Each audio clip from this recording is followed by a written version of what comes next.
आपण वजन कमी करू शकून, खायचं कमी करून, उपाशी राहून वगैरे, पण आपल्याला अजिबात तसं काही करायचं नाहीये. आपल्याला छान नाजूक बारीक आणि फिट व्हायचं आहे. त्यासाठी पुन्हा एकदा या नवीन व्हिडिओमध्ये तुमच्या सगळ्यांचं स्वागत करते. जर तुम्ही आमच्या चॅनलवरती नवीन आहात तर नमस्ते, मी प्रतीक्षा. मी जाड माणसांनी बारीक कसं व्हायचं अर्थात फिटनेस या विषयावरती वेगवेगळे व्हिडिओज घेऊन येत असते. जर तुम्हालाही छान नाजूक बारीक आणि तरी सुद्धा फिट व्हायचं असेल तर सबस्क्राईब करा, बेल आयकॉन वरती दाबायला विसरू नका.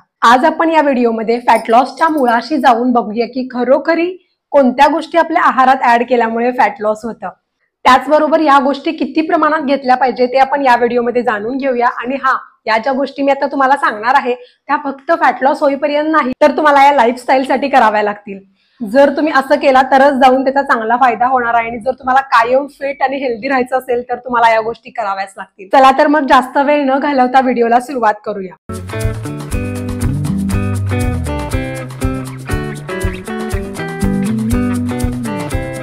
परमेश्वराने जे काही खाण्यासाठी बनवलंय त्या सगळ्यातच फायबर ऍड केलंय, ज्यामुळे ते अन्न आपल्याला न्यूट्रिशियस देईल. जर तुम्ही ही एक गोष्ट तुमच्या डाएटमध्ये ऍड कराल तर तुम्ही वजन तर कमी करालच, पण त्याचबरोबर तुम्ही जास्त यंग आणि खूप हेल्दी दिसायला लागाल. पॉइंट नंबर 1, आपण भात भाकरी खायला घाबरतो कारण ते कार्बोहायड्रेट्स आहेत. अशा कार्बोहायड्रेटना घाबरा ज्यात फायबर नाहीये, कारण ते अननेसेसरी शुगर देतात आणि शुगर स्पाइक करतात आणि त्यात न्यूट्रिशन्स म्हणून काहीच नसतं, कारण त्याच्यामध्ये फायबर नसतं. मग आता हे फायबर नसलेले खात कोणते ते मी तुम्हाला पुढे सांगणारच आहे. पॉइंट नंबर 2, दिवसभरात मेलसाठी 30 ग्राम ऑफ फायबर आणि फिमेलसाठी 25 ग्राम ऑफ फायबर घेतलं पाहिजे.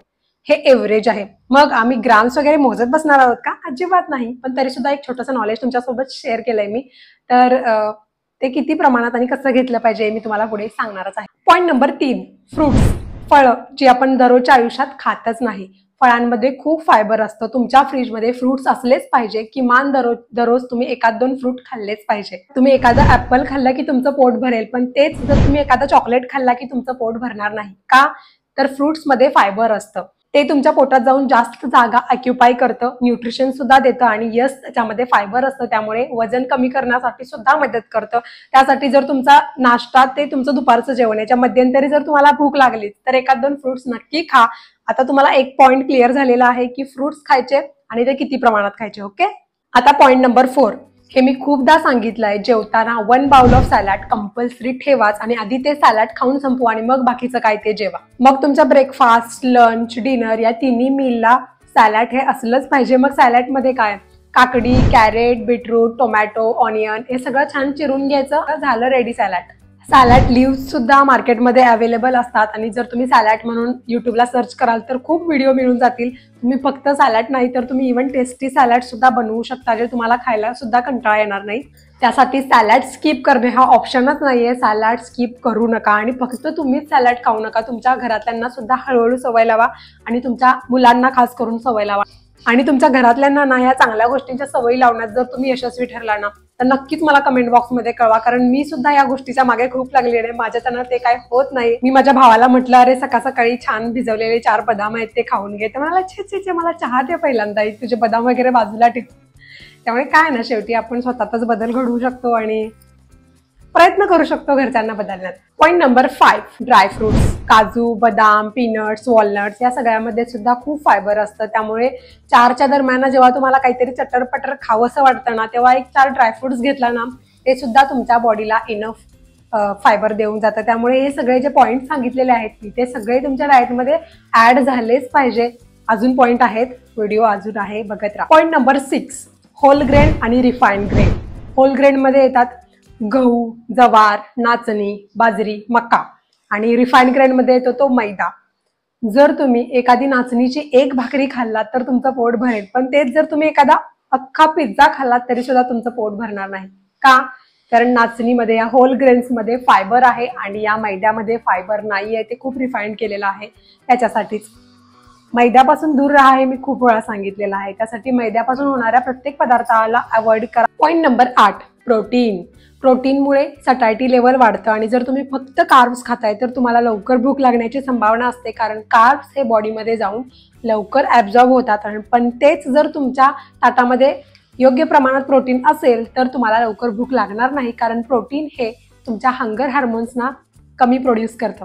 आता जास्त सायन्समध्ये घुसूया नको, नाही तर तुम्हाला कंटाळा येऊ शकतो. त्यासाठीच एवढं लक्षात ठेवा की प्रोटीन सोर्सेस आपल्या खाण्यामध्ये असल्यामुळे आपल्याला लवकर भूक लागत नाही, जास्त वेळ पोट भरल्यासारखं फील येतं आणि म्हणूनच तुम्ही स्वतःला अनहेल्दी मंचिंग पासून वाचवता. आता तुम्हाला प्रश्न पडले असणार की मग आता प्रोटीन कशातून घ्यायचं, किती प्रमाणात घ्यायचं वगैरे वगैरे.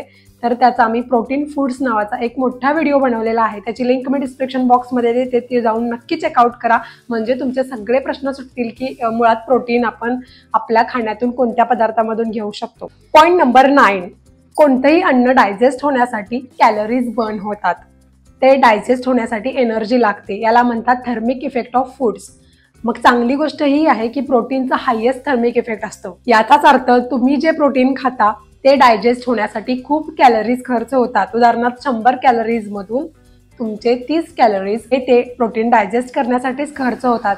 मग प्रोटीनचे खूप फायदे आहेत. पॉईंट नंबर 10, जर तुमचा प्रोटीन इंटेक व्यवस्थित असेल तर तुम्हाला क्रेविंग्स, लेट नाईट क्रेविंग्स, गोड खावंसं वाटणे. आणि बऱ्याच लोकांना ना जेवण झाल्यानंतर काहीतरी गोड खावंसं वाटतं. हे सगळं आहे ना ते ऑटोमॅटिक बंद होतं. त्यासाठीच तुम्हाला जर या गोष्टीपासून स्वतःला वाचवायचं असेल तर प्रोटीन इंटेक व्यवस्थित घ्या, तरच तुमचा फॅट लॉस होणार. पॉईंट नंबर 11, बॉडीमध्ये ग्रोथ आणि रिपेअर करण्याची महत्त्वाची कामगिरी प्रोटीन निभावतं. जर तुम्ही मसल बिल्डिंगसाठी किंवा वेट ट्रेनिंग वगैरे ह्या सगळ्या एक्सरसाइजेस करत असाल तर प्रोटीन इंटेक खूप महत्त्वाचा आहे. त्यासाठीच मी परत परत सांगते. का तर भरपूर लोक जिमला वगैरे जातात आणि मग कंटाळून सोडून देतात, कारण त्यांना असं वाटतं की विकनेस आला आहे वगैरे वगैरे. इथं चुकताय तुम्ही. पहिल्यांदा जाता, संपूर्ण माहिती घेत नाही. तुम्हाला प्रोटीनची गरज असते. तुमच्या खाण्यात प्रोटीन इंटेक वाढवायचा असतो, कारण तुम्ही हॅवी एक्सरसाइजेस करत असता. वेट ट्रेनिंग काही चेष्टा नाही आहे. वेट ट्रेनिंग करायला घेतली की तुम्हाला प्रोटीन इंटेक वाढवायलाच पाहिजे. त्यासाठी या गोष्टीकडे लक्ष असू द्या. जर तुम्हाला मसल बिल्डिंग करायचे असेल तर प्रोटीन इंटेक व्यवस्थित असलाच पाहिजे. जे तुमचं वेट जर 60 किलो असेल तर तुम्ही 50 ते 55 ग्रॅम प्रोटीन घेऊ शकता. मग एक अंड खाल्ल्यानंतर त्याच्यातून आपल्याला किती ग्रॅम प्रोटीन मिळणार आहे, हे सगळे जे प्रश्न आहेत ना ते सगळे सॉल्व्ह होतील. त्यासाठीच तुम्ही मी दिलेली लिंक जी डिस्क्रिप्शन बॉक्समध्ये आहे ती जाऊन बघा, म्हणजे तुम्हाला सोपं पडेल. आणि त्याचबरोबर आहे ना आपण वजन कमी करू शकतो आजारी राहून, खायचं कमी करून, उपाशी राहून वगैरे. पण आपल्याला अजिबात तसं काही करायचं नाहीये. आपल्याला छान नाजूक बारीक आणि फिट व्हायचं आहे. त्यासाठीच प्रोटीन इंटेक हा व्यवस्थित असलाच पाहिजे. आणि व्हिडिओ अगदी शेवटपर्यंत बघितल्याबद्दल खूप धन्यवाद. व्हिडिओ कसा वाटला कमेंट बॉक्समध्ये नक्कीच कळवा. आणि व्हिडिओ येण्यासाठी थोडा उशीर झाला, हरकत नाही. आता आपण कन्सिस्टन्सीने काम करूया आणि तुमची साथ अशीच असू दे, त्यासाठी खूप प्रेम.